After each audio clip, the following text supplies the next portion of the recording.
Friends, welcome my राजपूती family channel. तो कैसे हैं आप सब? उम्मीद है सब बढ़िया होंगे। तो यहाँ पर मॉर्निंग में तैयारी हो रही है नींबू पानी की। तो यहाँ पर मैं कर रही हूँ गर्मा गर्म नींबू पानी, मतलब बना रही। थोड़ा सा मैंने पानी गुनगुना कर लिया था सुबह ही और उसमें नींबू निचोड़ रही क्योंकि फिर ये पीऊँगी। इससे पहले मैं 2 गिलास सिंपल गर्म गुनगुना पानी पी चुकी हूँ।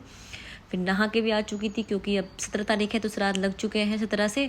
और आज ये व्लॉग मेरा शुरू हो रहा है 18 सितंबर से। हाँ जी, वैसे श्राद्ध हमारे यहाँ 18 का नहीं है, हमारे यहाँ श्राद्ध होगा 19 सितंबर का, दादा और दादी जी का दोनों का। तो आज तो खैर श्राद्ध नहीं है, लेकिन फिर भी मैं श्राद्ध में क्या क्या करती हूँ इस व्लॉग में ये बताऊँगी। जब श्राद्ध चलते हैं कैसे मैं अपने पितृ देवताओं को खुश रखते हैं हम लोग अपने, तो इस व्लॉग में मैं पूरा यही बताने वाले, क्योंकि श्राद्ध पक्ष चल रहा है तो इसमें क्या क्या करना चाहिए क्या नहीं करना चाहिए ये हम सब के लिए जानना बहुत ज़रूरी है। जिसको पता है देखो उसको तो पता ही है, लेकिन बहुत से लोग ऐसे होते हैं जिनको कुछ पता ही नहीं होता है, वो ऐसे ही बस करते हैं। लेकिन पता होना बहुत ज़रूरी है, क्योंकि ये 15 दिन ही ऐसे होते हैं जिनमें हम अपने देवताओं को बहुत अच्छे से खुश कर सकते हैं। खाना अच्छा खाना खिला के, बना के, उनकी सेवा करके। मतलब कहते हैं ना कि इन दिनों सिर्फ देवताओं का ही पूजन होता है, बाकी किसी भी देवी देवताओं का पूजन नहीं होता। सिर्फ हमारे पितरों की पूजा होती है। 15 दिन ये खास होते हैं। इसमें हमारे पितरों को जो हम खाना खिलाते हैं, जो उन्हें भोग देते हैं, वो उनको लगता है, बाकी पूरे साल नहीं लगता। लेकिन ये इन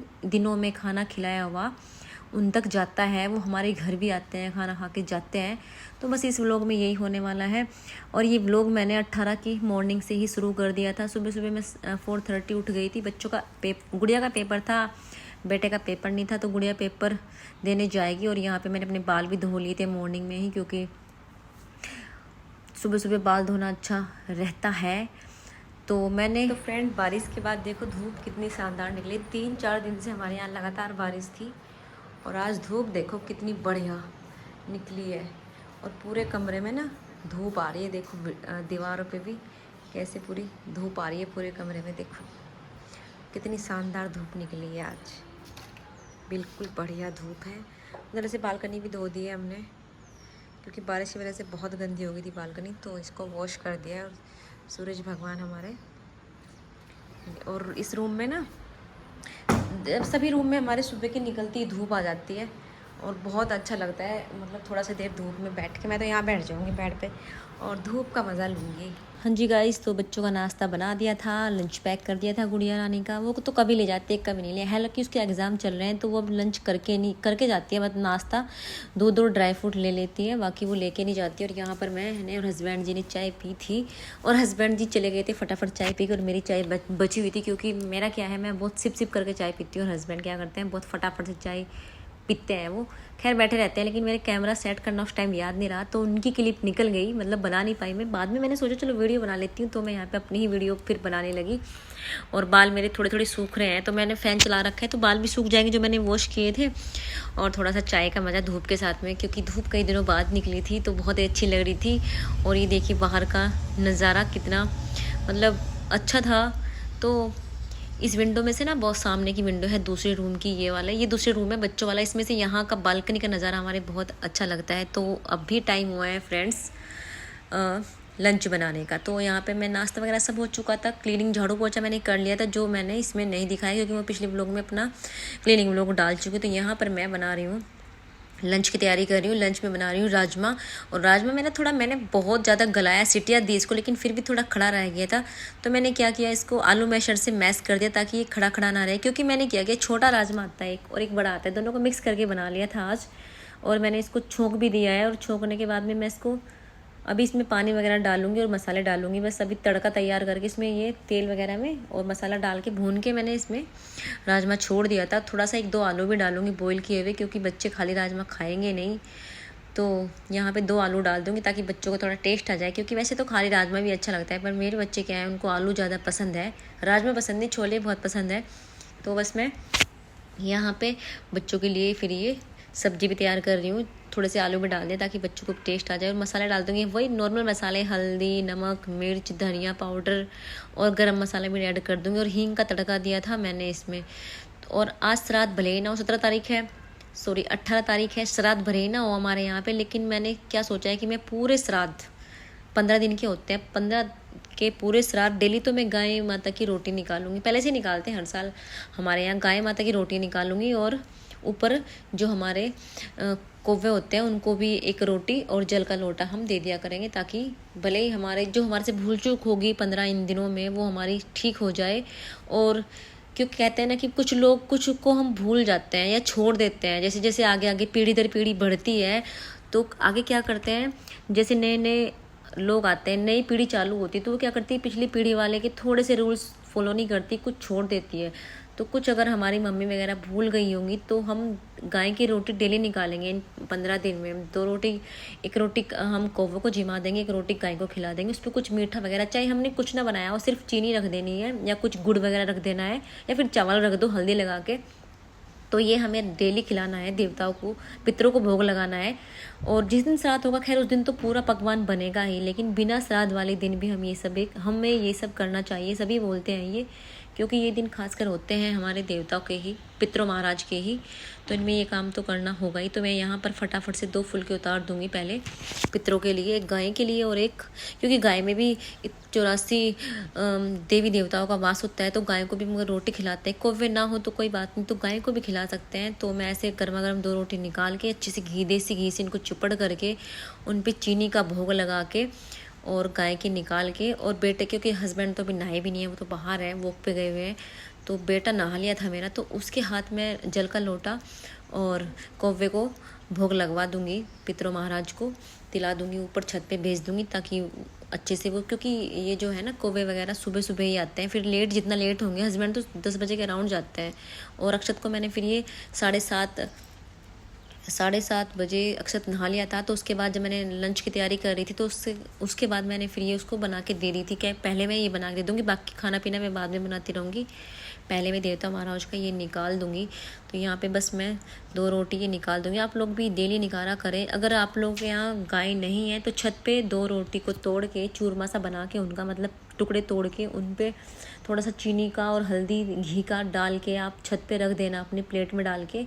और जब कौवे आएंगे, क्योंकि कौवे के अंदर कहते हैं ना, एक कौवा ही ऐसा पक्षी है जिसके अंदर इन दिनों पितृ देवता आ जाते हैं, पितृ महाराज हमारे वास करते हैं। और जब कौवा हमारे दिया हुआ खाना में भोग लगा लेता है तो समझो हमारा खाना जो हमने अपने पितृ महाराज के लिए निकाला था, उससे हमारे पितृ महाराज तृप्त हो गए हैं और उन्होंने खा लिया है, मतलब प्रसन्न हो गए हैं। तो कौवे को ज़रूर जिमाना चाहिए इन 15 दिनों में। ना हो तो अलग बात है, हम गाय को जिमा सकते हैं, क्योंकि गाय में भी बहुत सारे देवी देवताओं का वास होता है। तो ये काम तो हमें करना ही चाहिए। बाकी के काम पूरा दिन भर होते रहे, लेकिन ये डेली काम होना ही चाहिए, चाहे हमारे घर में किसी का श्राद्ध हो या ना हो।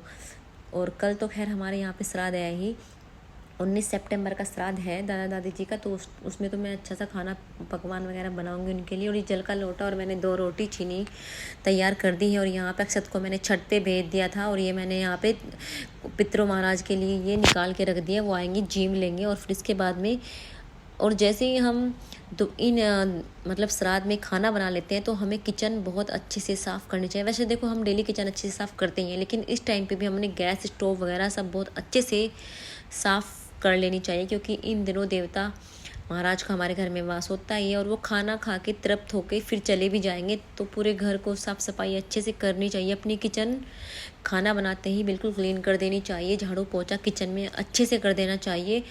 और कहते हैं ना, श्राद्ध में झाड़ू बिल्कुल नहीं लानी चाहिए। जब भी श्राद्ध हो, ना तो नया कपड़ा लेना चाहिए और ना ही झाड़ू लेनी चाहिए।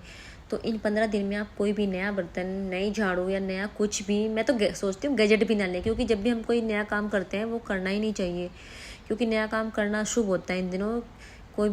कोई भी काम ना करें तो ही अच्छा है। ना ही कोई न्यू चीज़ लाए, ना ही कपड़ा ले, कपड़ा तो बिल्कुल भी पहनना ही नहीं है, और ना ही कोई बर्तन खरीदना है। और जैसे ये 15 दिन हो जाए, अमावस हो जाएगी, उसके बाद में हम फिर कुछ भी नया ले सकते हैं, खरीद सकते हैं। तो यहाँ पर मैं कर दूँगी किचन की अच्छे से क्लीनिंग, और देवता महाराज को भी हमने भोग लगा दिया है और किचन क्लीनिंग हो गई है। और उसके बाद में मैं अपनी सिंक डेली साफ़ करती हूँ, वो भी विम जेल से खूब घिस के साफ़ करती हूँ, क्योंकि स्टील की होती है। अगर हम इसको साफ़ नहीं करेंगे ना तो ये फिर ये काली काली हो जाती है। तो मैं यहाँ पे इसको भी साफ़ कर दूँगी अच्छे से। तो आगे वो लोग बहुत अच्छे होने वाला, आप देखते रहना, क्योंकि मैं इसमें आपको एक साड़ी भी दिखाऊंगी कि कौन सी साड़ी मंगाई है मैंने ऑनलाइन मंगाई है, बहुत दूर से मंगाई है, वो आपको ज़रूर दिखाऊंगी।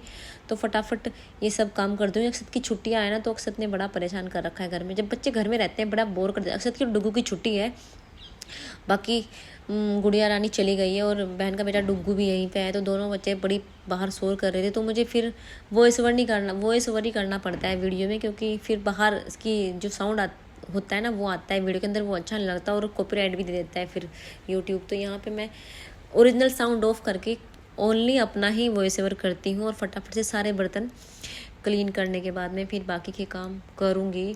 और आजकल बस इन दिनों जब ये 15 दिन होते हैं यही काम चलता है हमारा। और कहते हैं कि इन श्राद्ध के दिनों में हमें ना तो अपने बाल कटाने चाहिए, ना ही सेविंग वगैरह करनी चाहिए, और ना ही कोई भी न्यू शुभ कार्य करना चाहिए। बिल्कुल नहीं करने चाहिए शुभ कार्य कोई भी, चाहे कितनी भी मजबूरी हो, कुछ भी करना हो, हमें ना ही कोई सामान लेना है और ना ही कुछ ख़रीदना है और ना ही किसी को कुछ सामान खरीद के देना है। तो किचन क्लीन होने के बाद में मैंने लगा दी थी वॉशिंग मशीन, और ये मेरी वॉशिंग मशीन ऑटोमेटिक है। इसमें बस कपड़े डाले और धुले, सर्फ डालो, कपड़े डाला और धुल जाते हैं। बाकी इसमें बार बार इसको चेक करने की ज़रूरत नहीं पड़ती। यहाँ पे मैंने 23 का टाइमर लगा दिया है। 23 मिनट में ये मेरे कपड़े वॉश हो जाएंगे। कुछ टॉवल थे, कुछ पैंट वगैरह, ज़्यादा कपड़े थे नहीं, क्योंकि ज़्यादा कपड़े मेरे बच्चे करते ही नहीं है, ना ही हम करते हैं, तो कपड़े कम ही होते हैं। तो फटाफट से बस मैं यहाँ पे लगा दूँगी। उधर बारिश देखो, जैसे मैंने मशीन लगाई साइड में देखो बारिश भी आ गई थी। और बारिश का मौसम, बारिश इतनी ज़्यादा आ रही है ना हमारे यहाँ, बहुत। पहले तो गर्मियों में तो आई नहीं, अब आ रही है जब धीरे धीरे मानसून जाने वाला है। और गाय माता जी बड़े प्यार से देखो नहा रही हैं बारिश में खड़ी हुई। और बारिश का मौसम ठंडा ठंडा हो गया था और बहुत ही अच्छा मौसम, सुहाना सुहाना ठंडा ठंडा हो गया था, अच्छा लगा मतलब। और ऐसे मौसम में चाय पीने का बार बार मन करता है। खैर मैंने चाय छोड़ रखी है, मैं कम पी रही हूँ चाय आजकल। और यहाँ पे कपड़े भी सुखा दिए हैं मैंने, मॉर्निंग में धुल लिए थे। और उसके बाद में मैंने सूट पहन लिया था, जो मेरे बाल थोड़े बहुत गीले थे वो भी सूख गए थे। और मैंने पहले रिमॉन्डिंग कराई थी, अपनी हेयर रिमॉन्डिंग करा रखी थी, वो ख़त्म होने लग रही है, तो मैं सोच रही हूँ फिर से कराऊंगी, अब की बार केराटिन कराऊंगी। और ये देखो कितने सारे बाल मैंने यहाँ पे इकट्ठे कर लिए हैं। तो कहते हैं ना छोटी छोटी सेविंग करनी चाहिए, तो बालों की भी सेविंग करो, क्योंकि इसके भी पैसे आएंगे। तो ये 1 किलो के ये 1000 रुपये किलो बिकते हैं हमारे यहाँ बाल। आप लोगों के यहाँ भी बाल बिकते हैं क्या? हमारे यहाँ अगर 1 किलो बाल होंगे तो 1000 रुपये किलो जाएंगे, बट ये 1 किलो कभी होते ही नहीं है। मुझे तो लगता है 1 पाव भी नहीं होते। थोड़े से इस डिब्बी को भर लेते हैं, मेरी मम्मी को पकड़ा लेते हैं, मम्मी इनको बेच देती है। और ये पता है कितने के आते हैं? 20 रुपये के आते हैं, 30 रुपये के आते हैं, बस इतना ही इनका पैसा आता है। तो ये हमारी छोटी सी सेविंग होती है, बचत होती है। तो यहाँ पर मैं फटाफट ये, और सूट बहुत दिनों में पहना है। मेरा सूट पहनने का मन था, क्योंकि अभी श्राद्ध के दिन चल रहे हैं, तो मैं सोच रही हूँ काम निपटा के अच्छे से सूट ही पहन लेना सही रहेगा। क्योंकि अभी हमारे बड़े बुजुर्ग लोग घर पे आ रहे हैं, तो वो कहेंगे कि बहुएं कैसे घूमती है ये सारा दिन ये। तो इसलिए मैं अच्छे से तैयार भी हो गई थी और अच्छे से सूट भी पहन लिया था, और लगे कि हाँ बहुएं हैं, खाना पीना बना रही हैं, अच्छे से सूट पहन रही है। तो यहाँ पे मैं आपको दिखा रही हूँ एक क्यूट सी साड़ी, बहुत ही प्यारी साड़ी। और ये मैंने ऑनलाइन मंगाई है, किसी ऐप से नहीं मंगाई है, मैंने राजस्थान से मंगाई है। एक मेरी यूट्यूबर फ्रेंड है, तो उनका ना उनकी शॉप है साड़ियों की, तो ये मैंने वहाँ से मंगाई है। और बहुत ही अच्छी साड़ी है सच में, और इसका इतना रीजनेबल प्राइस है ना, इतना रीजनेबल प्राइस है, आप सुनोगे तो हैरान रह जाओगे। बहुत ही रीजनेबल प्राइस की ये साड़ी है। अगली नेक्स्ट वीडियो में मैं इसका प्राइस आपको बताऊंगी, जब मैं इसे पहन के दिखाऊंगी। क्योंकि अभी श्राद्ध चल रहे हैं, ना तो इसका ब्लाउज सिला है और ना इस पर फाल लगी है। तो अभी तो फ़िलहाल मैं ना तो इसका प्राइस बताऊंगी, क्योंकि जब तक मैं इसे आपको पहन के नहीं दिखाऊंगी तो आपको पता नहीं चलेगा कैसी है। और प्राइस भी मैं जब इसको पहनूंगी, मतलब वियर करूँगी साड़ी को, तब बताऊँगी। और इसका ब्लाउज ग्रीन कलर का है, साड़ी पिंक कलर की है। वैसे मुझे रेड कलर की साड़ी लेनी थी, लेकिन red colour out of stock थी, तो मैंने पिंक कलर की ही फिर चूज़ कर ली अपने लिए। और इतना रिजनेबल प्राइस है कि इधर हमारे साइड यूपी में तो इतनी सस्ती साड़ी मिलेगी ही नहीं आपको, जितनी सस्ती साड़ी मुझे वहाँ से मिली है। और मुझे घर में पहनने के लिए, छोटे मोटे पार्टी फंक्शन में पहनने के लिए, नाइट में पहनने के लिए, और इतनी हल्की, जैसे सेलिब्रिटी पहनती है ना हल्की हल्की साड़ियाँ, बिल्कुल उसी टाइप की साड़ी है ये। इधर कहीं नहीं मिलेगी आपको साड़ी, यूपी में तो मिलेगी ही नहीं, दिल्ली वगैरह मिल जाए तो अलग बात है, लेकिन मेरे यहाँ मैंने बहुत सारी ढूंढी, इस तरह की लहरिया वाली साड़ियाँ हैं, ये इधर नहीं मिली है। तो वो मेरे साथ जुड़ी हैं व्हाट्सअप पे भी, तो मैंने उनसे ही ये साड़ी ऑर्डर की थी राजस्थान से। और मेरी 3-4 दिन में राजस्थान से साड़ी डिलीवरी हो गई है। और ये इसका जो ब्लाउज़ है वो कंट्रास्ट में है। तो मैंने जब पहले साड़ी ली थी करवा चौथ पिछले साल, मुझे कंट्रास्ट में ब्लाउज वाली साड़ी नहीं मिली थी। जैसी साड़ी का कलर वैसा ब्लाउज का मिल रहा था, तो मुझे पसंद नहीं आ रहा था, मुझे कंट्रास्ट में ब्लाउज चाहिए था। तो वो इस साड़ी के साथ है कंट्रास्ट में ब्लाउज, क्योंकि साड़ी पिंक कलर की है, बिल्कुल और ब्लाउज है इसका ग्रीन कलर का। तो मुझे ये साड़ी इसलिए अच्छी लगी क्योंकि इसका लुक बिल्कुल अलग आने वाला है जब मैं इसे वियर करूँगी। और ये देखिएगा इसमें स्पार्कल है, अंदर लहरियाँ जो बनी है वो तार, इसका चमकीला तार है। और कपड़ा भी बहुत ही मतलब बहुत ही सुदिंग कपड़ा है, ऐसा लगेगा ही नहीं कि गर्मी में आप कितनी गर्मी में आप इसे पहन सकते हैं। और इसका पल्लू है ये, और देखिए आप मुझे मेरे सिर पर डाल के भी कितनी अच्छी लग रही है। और ये मैंने इस रात से 2 दिन पहले भी वियर करके चेक करके देख ली थी, इसलिए आज इसे मैं ऐसे ही देख रही हूँ क्योंकि इस रात में तो कोई नया कपड़ा ट्राई करना ही नहीं है।